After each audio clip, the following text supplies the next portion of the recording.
y'all, and welcome to TXTV News. I'm Stacey L, and I'm glad you are here.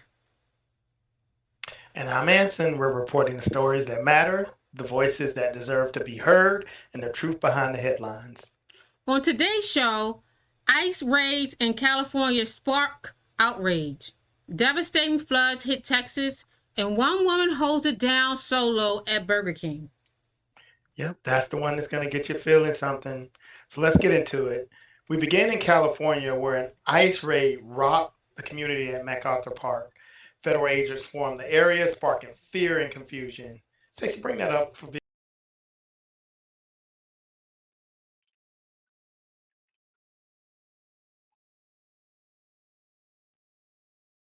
Yeah, that raid hit hard. Families cut off guard, children watching as neighbors were detained.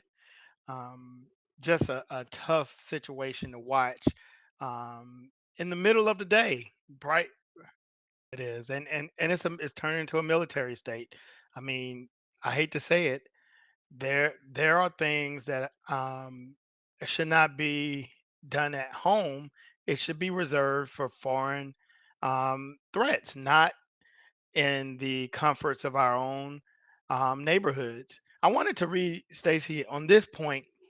I wanted to kind of rehash and reread some of the recent raids, and I pulled up some of the recent raids that are happening across the United States, across the especially in California, but it's just not happening in California, but it's happening everywhere. I want to give an example here. On July 8th, 30-year-old Dennis Solis and two other landscapers who were working outside of Ontario Advanced Surgery Center in Ontario, California, were targeted for federal immigration. Officers in masks and bulletproof vests arrested them for, basically, um, in a confrontation captured on video, staff in scrubs can be heard seen telling the agents to leave and that they were trespassing on private property without a warrant and that they needed to take their hands off of the 30-year-old Solis. Two agents, one on either side of the doorway at the clinic, both of whom had their faces covered, were attempting to detain Solis as he clung to the doorway frame, desperately trying to hold on while weeping.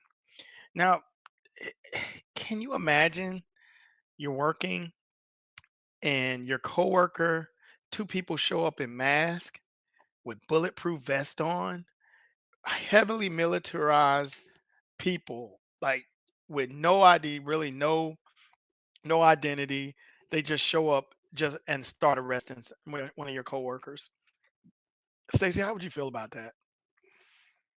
That's crazy. I mean, that, and it's heartbreaking. And I remember we had a conversation about the immigration, about ISIS coming through, and now that Trump got the money that he wanted, now he's going ballistic. Like, he's really, really ramped up the energy. But why would you do this on your, like we're American people? Why would you do this to the American people? This is the people you're supposed to be working for us, not the other way around. You work for us. We dictate what goes on in America. But it's showing you right now that we don't have no talking points. We don't have no say in this. And then you coming on, it's like you is just barging into other people's states, and saying I'm the federal government, I'm the head honcho of America, so I can do whatever I want to do. I can go anywhere I want to go, and I can bring the troops anywhere I want to bring them and rip families apart. Right. you know. Right. So I mean, this is very mind-boggling, and I feel for the immigrants that are here that don't have any paperwork. So it's really bringing the state of LA or the city of LA in panic, because now you're not letting the mayor do her due diligence of helping the immigrants get documented, to be able to be here in America. But yet you coming in here and storming through with your troops to tell people who you are. Like, I sit on my throne and you gotta govern what I say. That's what it Yeah. makes it feel like. What you think, Anson? Yeah, I agree. I mean, I have just story after story after story. There were 200 suspected undocumented immigrants at a cannabis farm in Southern California. They raided that on July 10th. Ventry County site. Um, One guy died, Salid Carbajal. He tried to come. He's one of our house representatives there. When ICE raided and it's actually a farm. I think it was Ventry County site where protesters, but they raided that place, and when they raided it, the individual that was there ran, and when they apprehended 200 people, 200 people, and when that guy ran, um, he fell off a 30-foot drop, and you know what he fell off from? Because ICE was throwing smoke grenades. They were throwing smoke grenades. He was 57 years old and he ran, and he fell to his death 30 feet. Wow, So, that's devastating. That's yeah, so devastating. But moving forward, the city of LA, the mayor of the city of LA is not staying quiet, guys.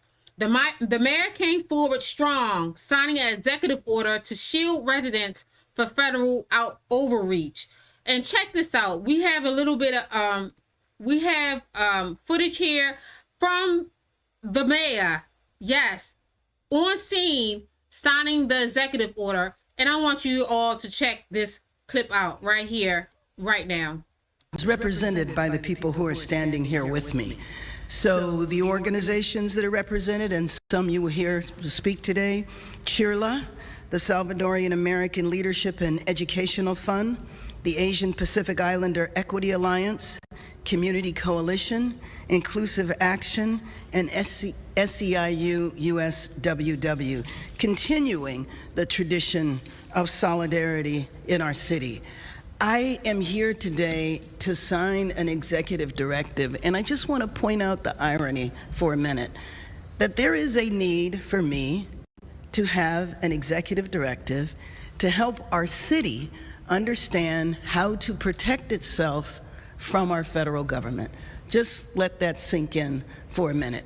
What we have seen here over the last now going on 6 weeks of raids that pop up, and we never know exactly when and where they're going to happen. We've seen them in the general region. I'm sure many people saw Camarillo yesterday and what broke out there.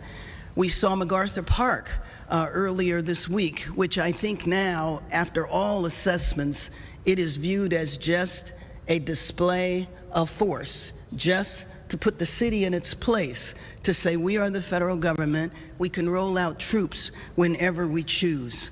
So the executive directive that I will be signing in a few minutes is to help the city family, to help the city workforce, to help the city departments and all of the general managers essentially develop preparedness plans that have specific protocols and that help city workers know how to address immigration officials should they approach a city department. How we abide by the law, but we understand what our rights are as city employees, how we can provide protection for immigrants who might be attending a city event or at a city property, but we stay within the law. That we make sure that people that work with city contractors ensure that they are safe on city property. So you might have heard that a few days ago there were city contractors who were working and ICE rolled up on them and asked for ID and was inappropriate. And so even people that contract with the city, we want them to understand what their rights are. We want each department to have an immigration affairs liaison, and we want each department that if they encounter any federal officials, that they contact the city, especially the mayor's office, right away, so that we can, number one, make account of this, but also make sure that all the city departments and city workers are informed on how to deal with this. We also want to disseminate information on city services and assistance programs for families that are impacted by federal enforcement actions. And we are submitting a FOIA, a Freedom of Information Act request regarding the dates and locations of all enforcement activities in Los Angeles. I think you've heard me repeat every time I speak before you that when people are taken from our city, we do not necessarily know where they are going. They are not provided regular access to families or to legal counsel, and that the family members that are left behind don't know whether their family members are in the city, in the state, or even in the country. And we also know that when these raids have been happening, it's not just people who are undocumented, but people who are in the country legally, people who are showing up for their annual immigration visit, or even sometimes U.S. citizens who have been detained. So once again, I just want to repeat the irony that I am going to sign an executive directive to help the city family understand how to protect the workforce and Angelenos from our federal government. Now, that's something, ain't it? Yeah, What you think about that, Anson? yeah, that's a great initiative. The order pushes back and calling out the feds and defending the city's autonomy. So the city should have the ability to manage their own immigrant population. The federal government, I don't think they've had problems where the federal government needs to impede to gather up immigration or immigrants within the city and the state, and sending troops to do that and militarizing the process of immigration is a failed part on the policy and procedures within the government. I do know that when you're dealing with these groups of people, it is hard. It is hard because they need a job, they need a place to live, they are looking for a better opportunity. But you don't want to just deport every single person you see. They're deporting U.S. citizens. I've seen where a U.S. Marshal got not deported, but detained. They are approaching anyone they think is of foreign background and assuming they are not a citizen. And that in itself to me is illegal. I wanted to read this other piece to this. Um, this piece that she wrote into the a part of the directive number 12, and she wrote it into law on July 11th. This says under the executive directory 20, each general manager of the head of department was required to designate an immigrant affairs liaison. This immigrant affairs liaison for each department is hereby directed to report any federal immigration enforcement activity on city properties or facilities. So what that is saying is that on city properties, on facilities that are owned by the state, or I should say city instead of state, but any facilities that are owned by that are government owned, they cannot just show up and just pick up people. They have to get and they have to log that information with the local authorities, the local mayor's office, so that they know these types of raids are coming, so they can facilitate. Also, she's creating some great conversations with the local law enforcement to make sure that they are not participating in overly aggressive immigration tactics like like calling them saying, "Hey, we need to update your paperwork," or "Hey, this is your normal meeting for your immigration, please come down and we're going to take care of you. So they're deporting anyone in sight that they think could be possibly a an immigrant. What Right, say you, Stacey? right, Anson. So you remember the story? I wasn't able to bring that into this segment, but it was a story of a young lady that her and her daughter had got Yeah. deported, and they actually, the way ICE did it, it's like they set them up, like, because they've been wanting to get asylum, right? They filed for it, so they calling people down to the office saying, "Hey, we want to get your immigration straight, and we want to get everything the ball rolling." They get down to the office, and they got set up to come down and to get deported. They deported them back out to a country that, listen, it's serious here, guys. And I don't know if a lot of people following the what's going on with Trump with ISIS, but listen, check on your peoples. Look, check on your family that are here and make sure they are good, because they are just snatching people up and tricking them to come to an office to deport them. It's that serious, guys. Serious. Yep. I So agree. make sure you check on your people. But the mayor is, like, I wanted to point this out, that the mayor had to sign an executive order against the federal government, right? Against the federal government, and they supposed to be working for the people.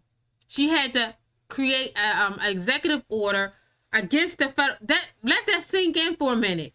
So what are you doing, Trump? Are you turning this world into a third world country? That's what you want? I don't know your position. What you say, Anson? Yeah, that position is an extreme position too. It also speaks to the fact that Mayor Bass raised there's a lawsuit, class action, because the only way that the executive orders can be overturned now is through class action lawsuits, is what I was reading. And so there's a class action lawsuit against the federal government about improper deportation and not giving people due process. When you deport someone, you have to give them due process. You cannot just say, I'm going to send this person out of the country. You must bring them in front of a judge. That judge must review the evidence that the immigration officers have against you.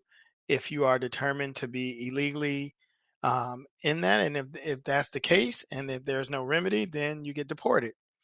But to go out and just seek people, I this is another way that I don't want to spend my money. Now, people say that they're taking our jobs.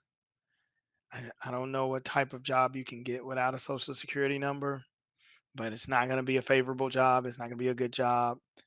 Um, it may be it may be a good job, but I haven't been fighting with anyone that's undocumented for a job, and I don't know if you have. But to me, when we talk about undocumented immigrants, there should be some type of protection so they can receive due process in a court of law. That is legal, and that is what Trump should be doing. Trump is just shipping them off, just sending them right off as quick as they can get them on the first airplane smoking. They got them on there. Yep. Yep. So this is more than politics, guys. It's about people. It's about how we stand up for each other when the system seems to forget us. Look, we're about to go to a quick break. We'll be back right after this.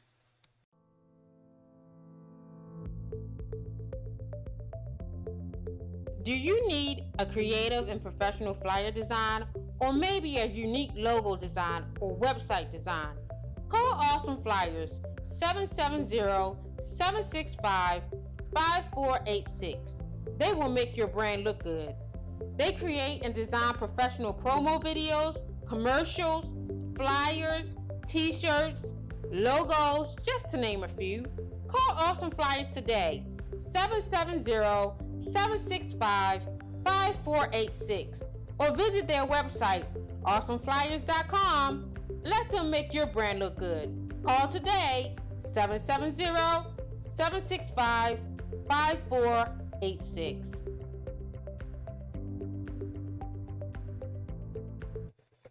Welcome back. So before we went to the break, we was talking about the riots that are going on in LA, ISIS, and how the mayor had to create an executive order against the federal government. Ain't that something?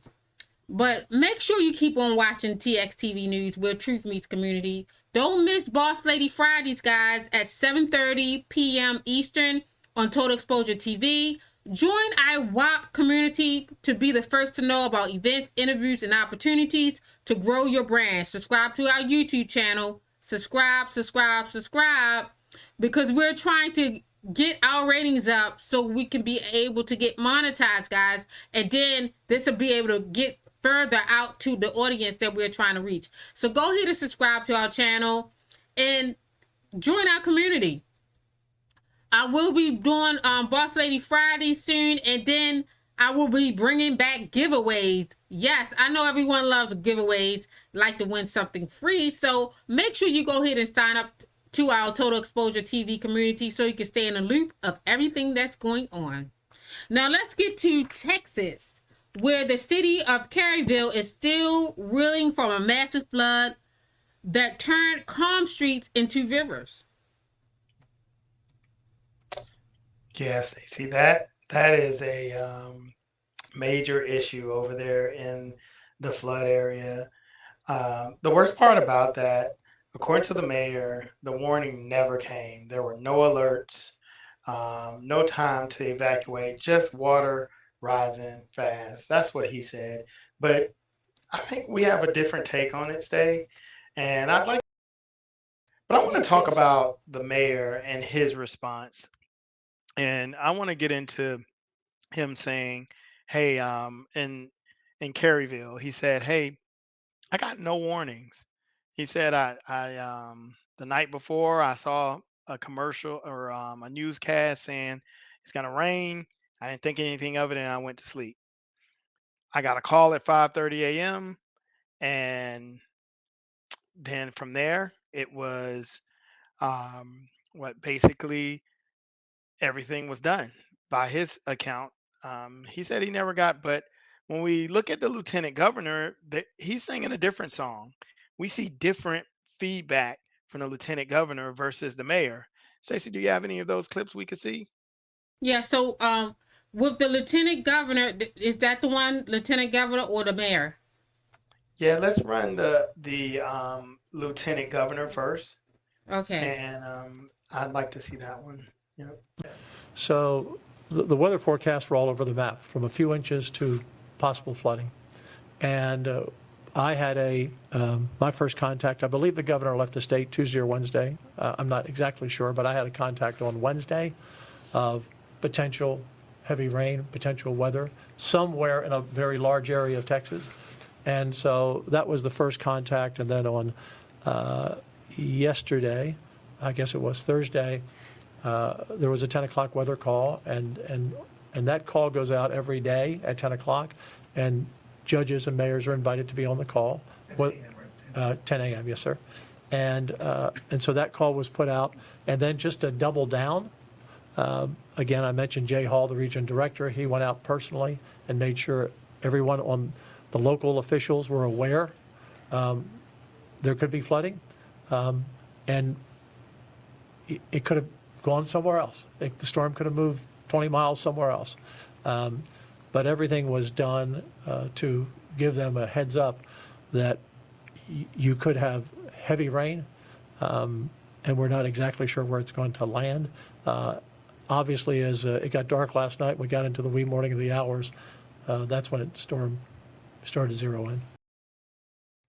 Yeah, so you see how he said a warning went out to the call, so listen, lives were flipped upside down overnight. And when leadership says they were left in the dark, it raises a whole new level of concern.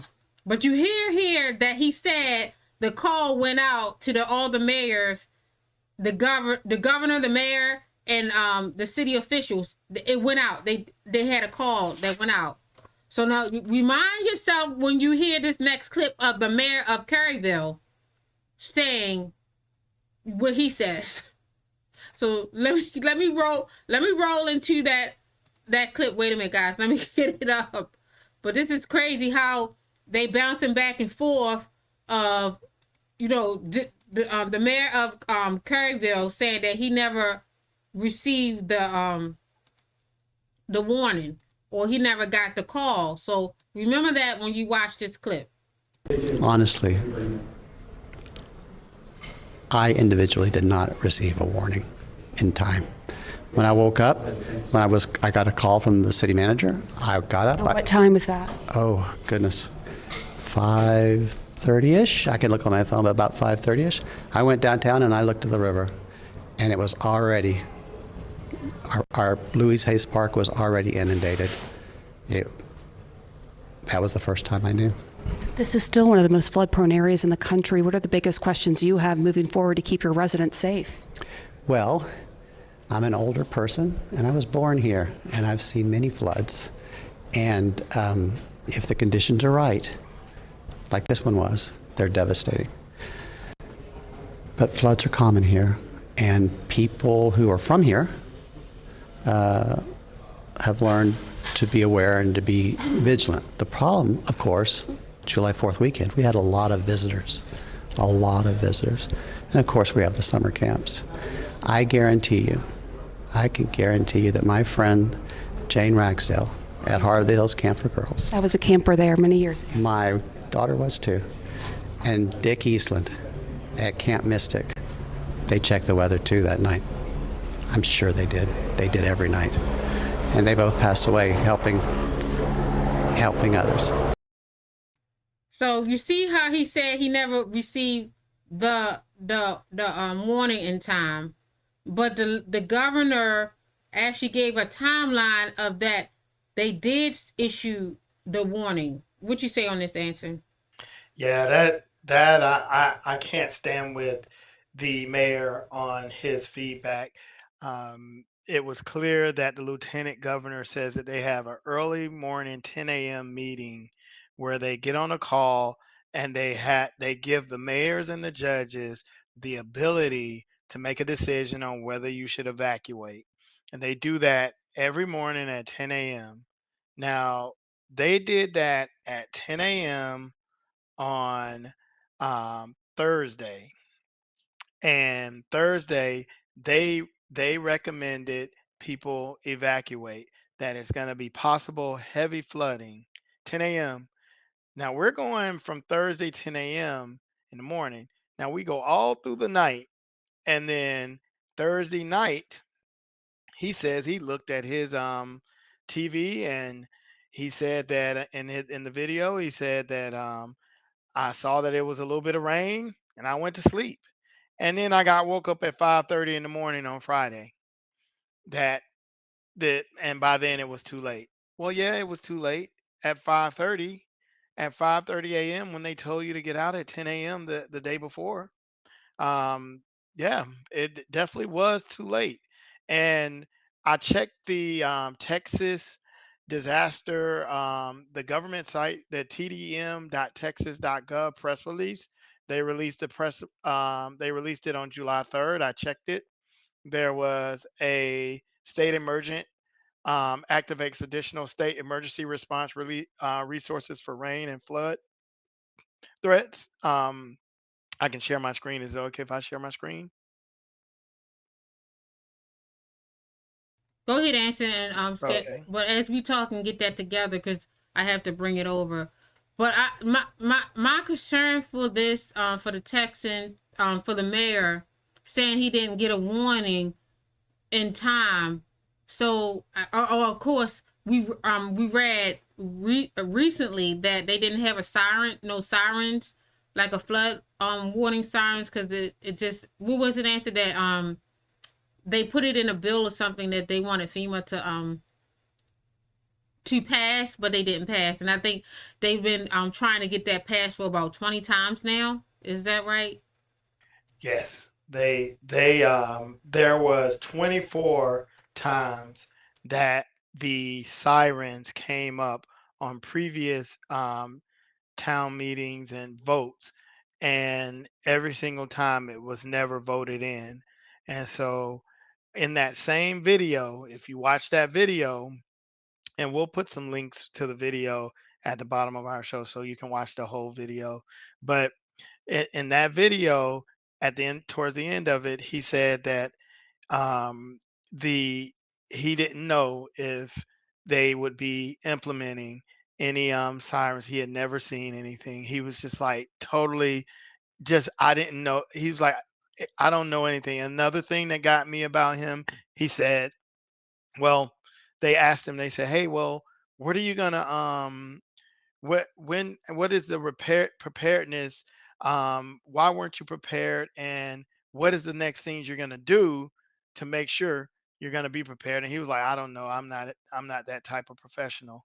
Well, aren't you in the room talking about it? You're my leader. You're that leader in that location.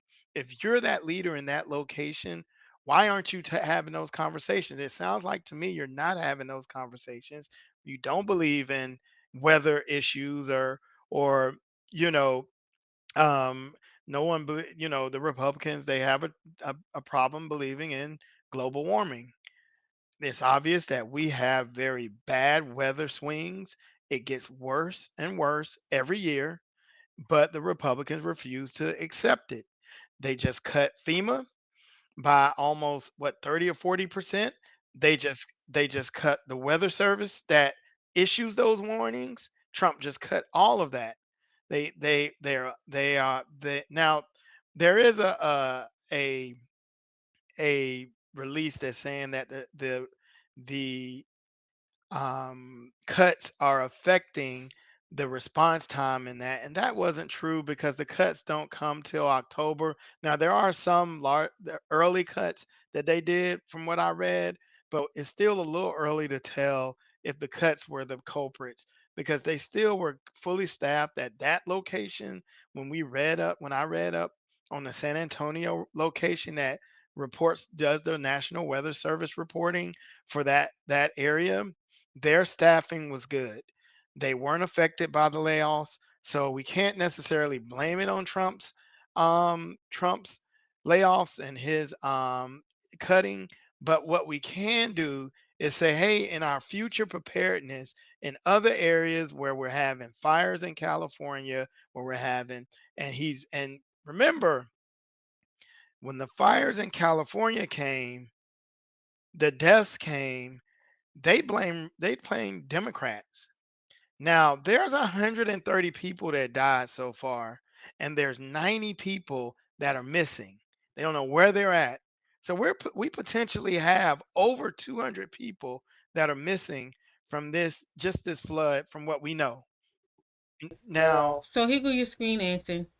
mhm, yep, thank you for that. And here is the July 3rd warning that was issued. You can see it was issued Can you at scroll a in some so we can see it fully? Can you make your mhm, screen bigger? I definitely can. So we can see that the following state emergency response resource. So they gave some resources. They activated this, and you can see it was done on July 3rd. Now, if we look at the very first one, this one was the first one they gave on July 2nd, and they called it the emergency response resource, anticipation of increased threats of flooding. So this came down the pipe on July 2nd. So that was the day before.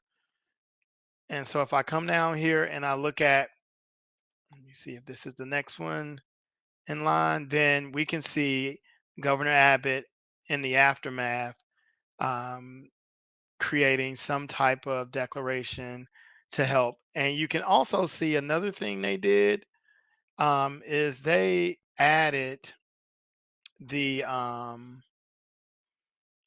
they added some additional lines for to get those sirens in there. I can't find it right now. I won't thumb through that. But I will say that I looked at their future docket for laws and things that they have raised that was just good. So now they're trying to bring in the fact that, hey, well, we have these national disasters here. We're going to add it. Republicans. Can you believe it? Can you believe it, Stacey? Republicans. Right. Unheard of. But it took, what, 200 people? 200 people to say, oh, let's go put something in place. Oh my God, 200 people died. Now we have to do something. I'm I'm aggravated that people aren't taking responsibility, number one. And I'm also aggravated that it took 200 people to do something about it. What say you, Stacey? No, you're fine. I want to add one more thing to that. Um, the mayor said he couldn't have done anything. There was nothing he could have done. Well, the lieutenant governor said that it was the mayor's responsibility to have everyone evacuate. So he could have done something. So for him to get on national TV and say there's nothing he could have done, I think is a gross overview of what could have happened. He could have maybe said, hey, it's really bad out there. We expect it to get bad. At least evacuate as you see it growing. Pay attention. Now, he did say he's used to it. He said in the same video that I'm used to it. I see it all the time. Then you didn't do anything about it. Right. Then, So, and then yes. and then his friends, he said he lost two of his friends. He wants us to understand. I feel for him, his loss. Sorry for your loss. But the reality of it is you need to do something about it. You are in place that the lieutenant governor gave you the knowledge and the know-how to make a good decision. It's up to the mayors to make the decision. You could have done something. What's his name? Joe Herring. You could have done something. Um, Greg Abbott. You could have done something. You could have called Joe and said, "Hey, Joe, let's get these people out of here. Just do a temporary vacate for maybe like 7 or 8 hours. It's looking pretty bad. It's bad all. It was bad all over. You could have done something, Greg. You don't believe in climate change, but you didn't do anything. Just sitting on your hands and not doing anything isn't good enough to me. When 200 people died, there has to be. I don't know if heads have to roll, people have to get fired, but process needs to change at Right, and least I agree. over So there. moving Yeah. forward, guys, because I know we running short. It's past 30 minutes, and we got one more segment. Mm-hmm. So it's a reminder that when natural disaster hit, preparedness can mean the difference between chaos and calm. And communities need systems they can count on. Moving forward to the next episode is our next segment is a one. This one is, I guess kinda hitting, but social media actually took to the screens to help this young lady out. She is near Hamilton. I'm gonna let Anson go forward with it. Mm-hmm. Well, one of the things that happened, and I know we have a video coming up for this, but she's working at Burger King. She has children, and she can't go see her children. She can't get home. She's a part of the working poor group. She's working 12, 13 hours a day. And she's the only one working. She's like, I'm the only one working. I had to close the front area, I think it was. And what did she just operate the drive through only, or was it the other way Yeah, around, so I Stacey? think she just operated the drive through, and this is our final story for the night, which is gonna bring us to South Carolina, guys. Where one woman did what most wouldn't believe, because I wouldn't have. She ran an entire Burger King store by herself. I would not did that. I would have actually locked up, cut the lights off, put a sign on the door, we're closed, due to lack of employees, and went from there. That's right. She had no team, no manager, just her. She showed up and got it done. Let's check out this clip from the Fox News interview that they had did with her right now. I be missing out on my kids' life and I work a lot. So I be having to provide for them and I really don't be having time to spend with them. And it hurts me a lot. Nakia Hamilton is a single mother of 3 here in Columbia.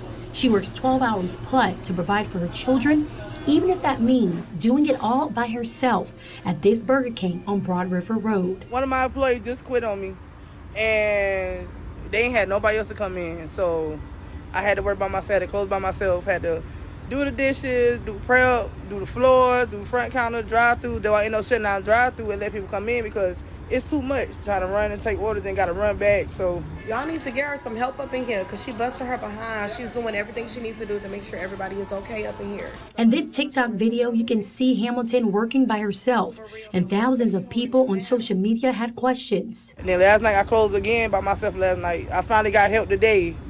And she been here since 11 o'clock. She about to close with us at 11. So we just ain't got no employees. Nobody want to work no more. Still, even after what happened here that day, Hamilton says she's doing it all for her children and thanks her manager for giving her the job. I wouldn't have no job because I do have a record. And it's hard to find a job with a record. And by grace of God, she gave me a job. So that's the only reason why I stayed for her. Yeah. I commend her for staying, but I wouldn't have. Because that's just too much and you're not paying me enough to do that. But she got kids. I can kind of align with what she's saying. She has kids. She didn't have other options. She's convicted. I don't know if she was a felon but she has a record, right? And she said it in the video. She's like, hey, I got a record and it's not that easy for me to find a job. A friend of mine referred me. I can't walk away. I'm the only one working in the house. I have kids in the house. I can't see them. This is a part of the working poor. And some of the things that I pulled up about about working in fast food restaurants, specifically plaguing fast food, is low wages, below living wages, stagnant pay. Wages in the industry often don't increase significantly over experience, lack of raises, fluctuating hours. This is what she talked about in her video. If you watch the whole video, she talked about that day she was called into work to work her off day. That wasn't on her normal day, and she was there by herself. That's got to be tough to come in and your manager like, hey, can you come in and help me out? I need some help. And then when you get there, the manager's not there. You're the only one there, and you're working. You're running front end, back end, front of house and back of house. But Anson, let me interject here. How many times? Hey, community. Hey, TXT News, Total Exposure. Put it in the comments. How many times have you went to a fast food restaurant and didn't have enough workers there to be able to handle the orders? How many times you did that in your area? So you'll see that a lot of people are not putting up with this low wage, minimum wage, working, and then next thing you know, you're working with in a hostile environment when people don't want to be there. So the energy is going to be off anyway. You're going to have piss poor managers trying to micromanage you, and then you're not even getting paid on top of that. So yes, people do not want to work like that. They rather say, forget it. I won't work at all instead of being abused and kicked to the curb or working with someone that does not even value me because they see you as a number. So I hear her frustrations, but then I also understand people do not want to work for no money. They want to get paid. Even the fast food chains can be able to raise their minimum wage to $20 an hour. They make the money to do it. They make it. If you have to cut the CEO pay, okay, you already making billions. So why can't you make the workers be able to? Because they're the ones that are making the money for you. Yeah. It's just a sad system that we live in. I want to hear your comments and your views in the comments about this minimum wage and people working for fast food restaurants are not getting paid. Like we broke it down last segment or the last episode that we're on, that the cost of living in most of these states are not they saying that you supposed to be able to, what was it, Anson, that you have to make this amount of money to be able to live in a comfortable life, and Yeah. they're not even paying people an hourly wage to make that. Let me know what you think about this in the comments. What you say about that, Anson?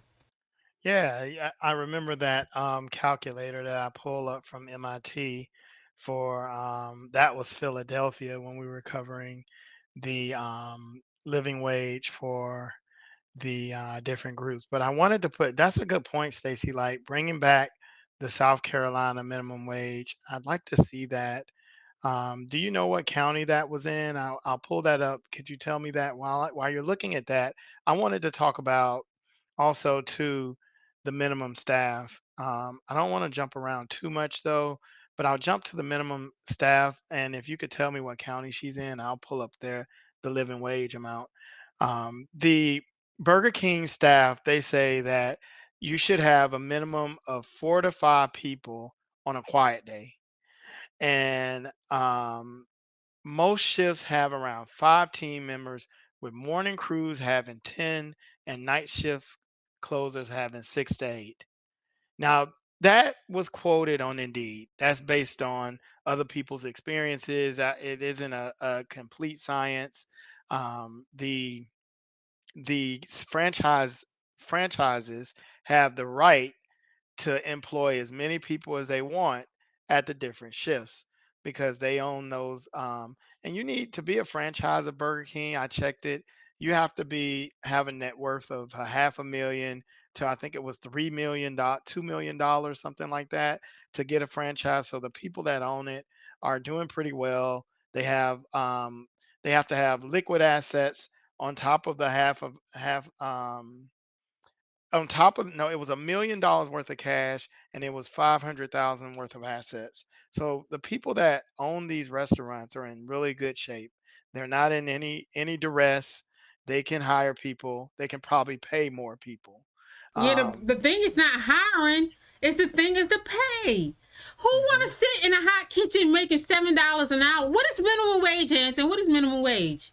725 in most states. Who wants to Uh, work for that? yeah. Who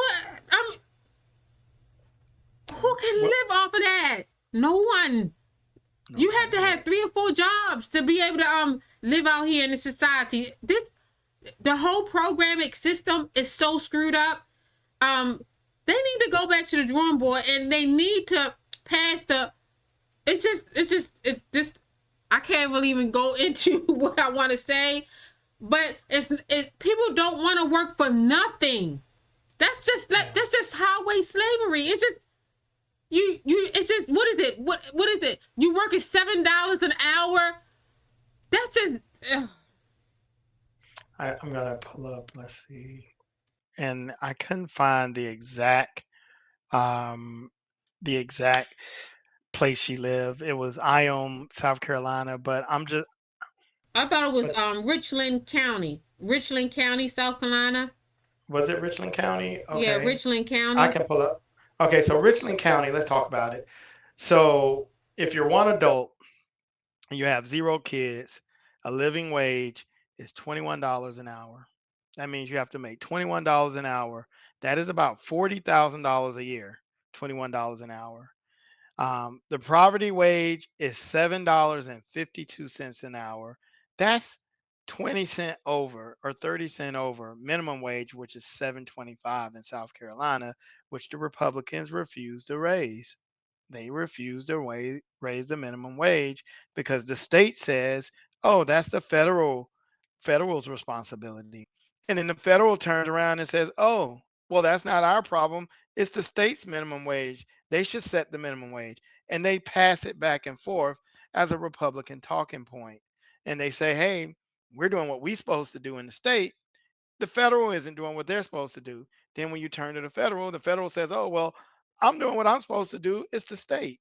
And so that's where we get these variances where minimum wage stays at 7.25 an hour. If you have one child and you're by yourself, you're a single parent, you should to live in this state, you have to make $36.39 an hour. That's about $63,000 a year, maybe closer to 65,000 a year. But that's about roughly $65,000 a year. And then if you got two children, it's $45 an hour, which ends up being about 85,000. That's just so you can live. At McDonald's, guess what? They're paying 9 and $10 an hour. If you got two children, the living wage for two children is 12. No, I'm sorry. The poverty wage is $12.81. So what about the people that are between with two kids that make more than $12.81 an hour, but less than $45.86? So they make too much to get public assistance, and then they don't make enough to live. What do they do? What do you think, Right. Steph? What do they do, guys? What do they do? Come on, someone put in the comments. What are the solutions that we can take here? What are some community activities or community things that we can put together to make sure that people are out here being able to live and take care of their families? Because right now they're not. If you're talking about the cost of living here, for me to be able to live here with in a single parent household, I gotta make $45 an hour. Is that right, Anson? Yeah, with two, well, single with no children is $21.74. But if you got two children, it's $45 an hour. So that's 85,000 a year for two And children don't with no everybody work. don't go to school. Everybody Yeah. don't get a trade. Everybody don't have. See, a lot of people are not. This country is just so screwed up. I just don't even know where to start. But everybody don't have that opportunity to be able to do these things that they saying that we should be able to do over here. You know, it's just it's just not going to happen over here, guys. It's not. So we have to be able to come up with some sort type of solution so we could come together as a community to make some stuff happen. Because it's not going to happen overnight with what they doing, with the program system. So we got to understand how to break the program and make some other things happen. Because there's no reason why she should have been in that Burger King by herself.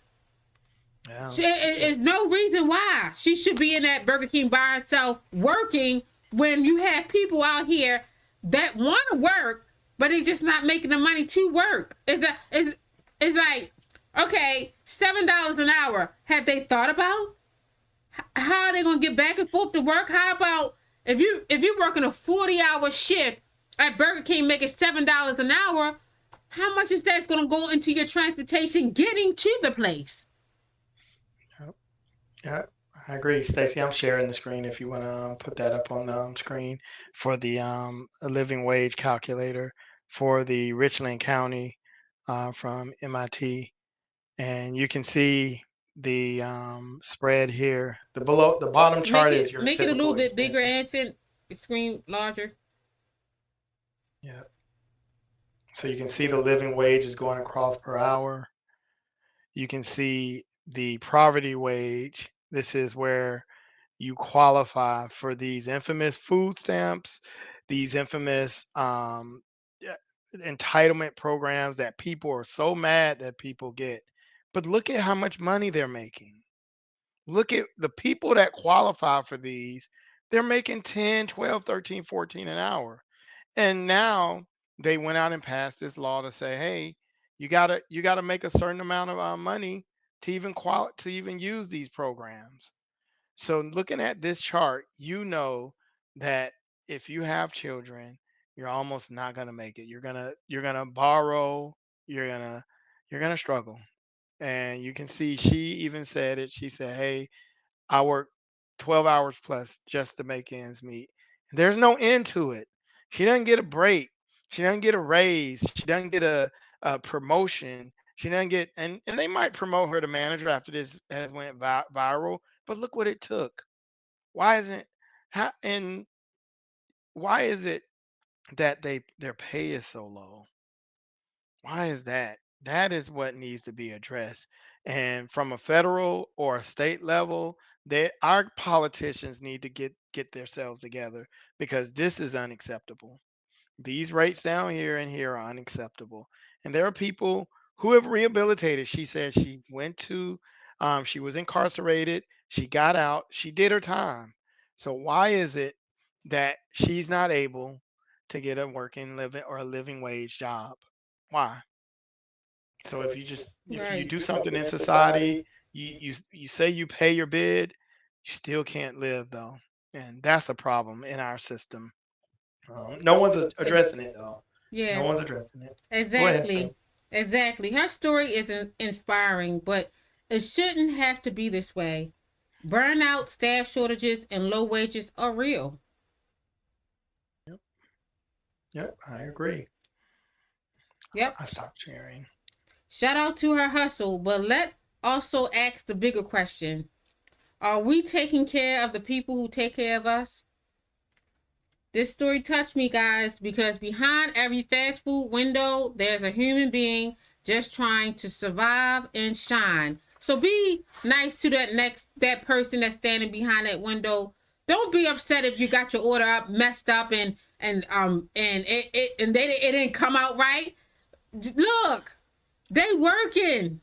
They got it. It's okay. Just bring it to their attention. They'll make it right. But don't get They upset will. and throw your anger out on them. Yeah. Yeah. Let's close on this. So today's show brought us face to face with courage, crisis, and community resilience. From California to Texas to South Carolina, the message is clear. Yes. We got to stand up, speak out, and support one another, guys. The system may shake, but we are still standing. And if you got a story that needs to be heard, reach out to us. Email us at getexposure@txtvnetwork.com. That's GETEXPOSURE at TXTVnetwork.com. And we're going to put that in the chat too as well. Yes. And don't forget, subscribe to our Total Exposure TV. Follow us on social media, guys, on Instagram, and make sure you subscribe and tap into our WAP community. We're building something real there. And yes. See you next time on TXTV News, where we shine the light on what matters the most. We were supposed to say it together, but see you. I was trying to say it with you. Yeah. See you next time. Bye. Bye.